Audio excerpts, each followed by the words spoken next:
واريد اخابر بدر وادي اقول له يابا انا مسويه تبسي وتمن، اخاف ما يعجبه ويجي من الشغل ويعنطز علي ويصير اعصاب، انا مالي خلقه. ميوده ماما تعال عيني طلي من هالخرشوقه انا ما تسلمي. وين تليفوني؟ روحي جيبي لي اياه خل اخابر ابوك.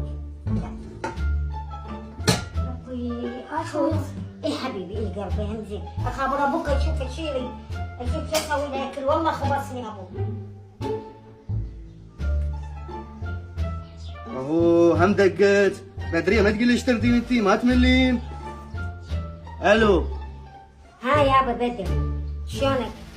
بدريه ايش تردين؟ على كيفك عمي على كيفك شو قصة ما قلنا شيء احنا. دا اسألك سؤال شو اسوي لك؟ مسوية ترسي وتمن تريد غير شيء؟ هن تمنات ومرقات يوميا تسويهن نفسهن ماكو غيرن، سويت لنا القوز والموزي